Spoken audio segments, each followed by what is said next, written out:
Hi, welcome back to Misty Valley Railway episode 2. In this episode, I think Carl's going to talk about lights and the track. And also, I'd like to wish everyone from me and Carl, from Carl and Debbie's Trains, a Happy New Year. See you in a bit.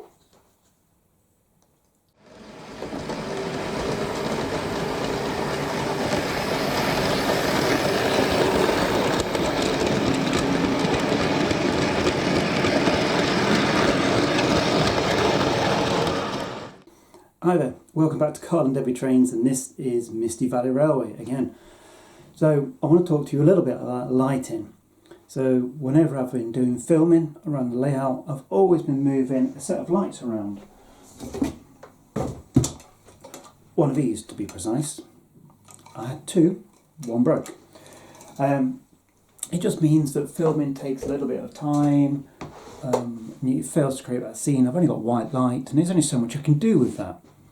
So what I'm going to show you today is one of my kind of solutions to that going forward for Misty Valley Railway, and it's additional lighting. And if I turn it off, you can see it's actually got quite a big effect, but let me show you a little bit more about it. It's more interesting than it sounds, honest.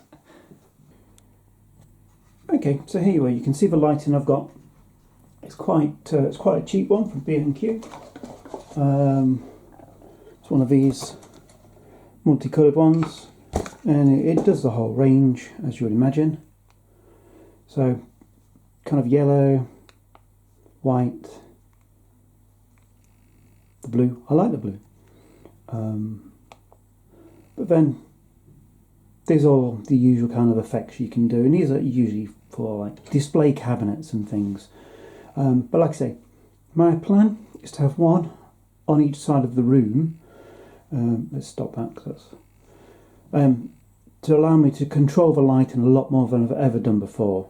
So if we go on to white, and how bright can this go? There we go.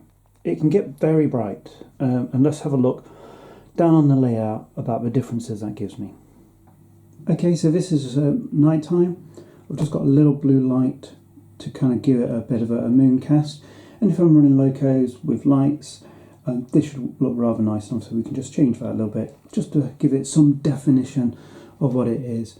And imagine having this here with a blue moonlight, and then at the far side of the railway having an orange kind of twilight sunset, and I'm hoping the colours can kind of balance out that way. Stick the main light back on, and then just swap over to the white. So you can see here I'm getting quite a lot. If I turn it off, that 9F is completely in shadow. With this, you got a lot of more definition on there. You can actually see its body and the lighting that's casting on there, and the same for the station as well. And that's only at partial light, and you know, that's as bright as it's going to get. It just means I can stick a camera down here, I can stick the lights to whatever I like, and then not worry about moving lights around all the time and making sure they're not in shot. So it should help my enjoyment of the filming aspects, and I do enjoy doing that. So if we just take that down and pop the orange hue, see here, that's just a faint hot orange light to it.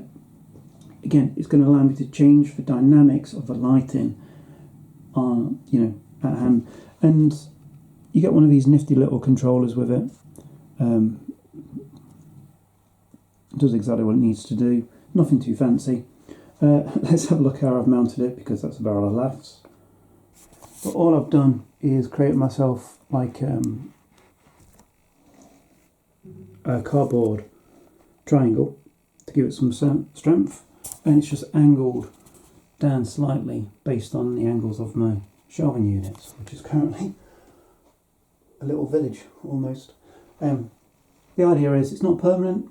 I can change it at some later date should I wish, and the idea is I will, as soon as I get any idea of how it's going to work, I can do much more with it.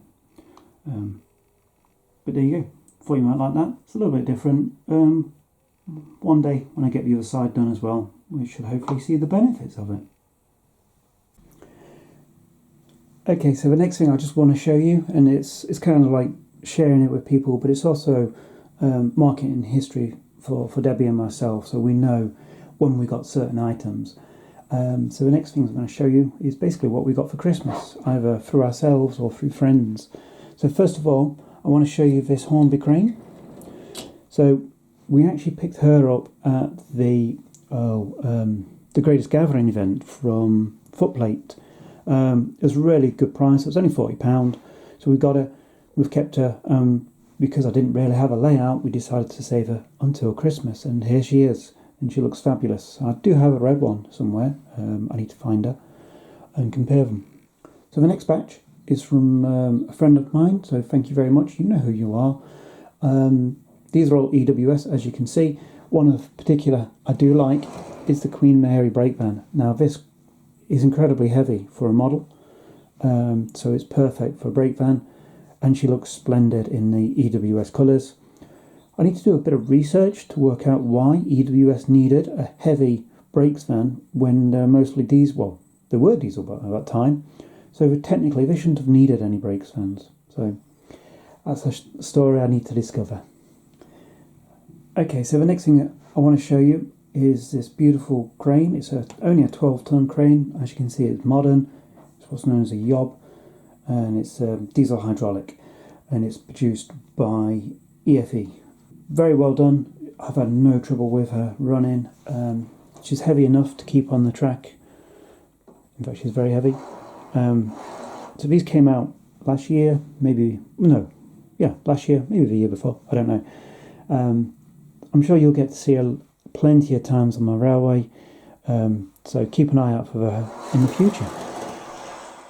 So the next one, she can kind of get here by herself. There she is.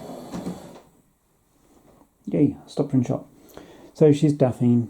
She's a little Peckett. I do love my little steam engines. So she's only an 040, so she does struggle with the express points just a little bit, but on the whole, she is exquisite, and ideally I should do a review of her at some point soon. I forget exactly where we got her from, but again, it was from a recent Model Railway show, and I think it was only about £120 we paid for her, so I was really happy with that. I do have other things, but they're like brakes vans and open wagons, coal wagons. Not as interesting.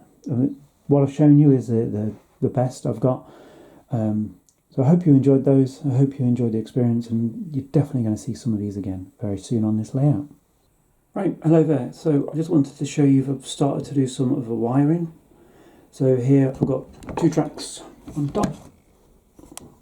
I can't see what I'm doing, but there we go. But then go through the first board, 2 wires, and they go down into the base, which comes through obviously to here. And I've labelled them with yellow and orange or red, the inner and outer, so I know what's cracking off with that. The other thing I've been able to do is, so not only doing those holes there's a few around, they're all droppers, just to make sure I've got that continuous running feel with no dropping out. And I've left the things I wanted to show you behind me and I can't reach. So some of these supports I've put in place, some of them are glued, some of them I clearly haven't, but it's what has occurred to me is what I need to do is just put a hole in. So when they do go in place, if I need to thread something through, like lighting or point work or anything, I've got that option to just thread it through. Some of these have room down the edge where I can wrap cables around, but obviously just poking it through the hole in the middle didn't take long to do. I probably only used 2 or 3 of them, so I've drilled like 10, I think 10 of these. It just gives us extra options. So some of these have been glued in place now, makes it feel even more concrete if you like. And here we go, there's another dropper that's going down. Hopefully these will stay where they are, but we'll see. I might need to move a few if the track changes a little bit, and the track is changing, of course it is. It's always changing here. I've I've just changed one of my pass-in loops, and I'm going to be changing this cord that comes down. The reason being, it's coming off at a weird angle, which I thought, well, why bother? That can just be straight, and then bend and come down and go under. So it should be a little bit better as well. So there we are, a little bit of an update.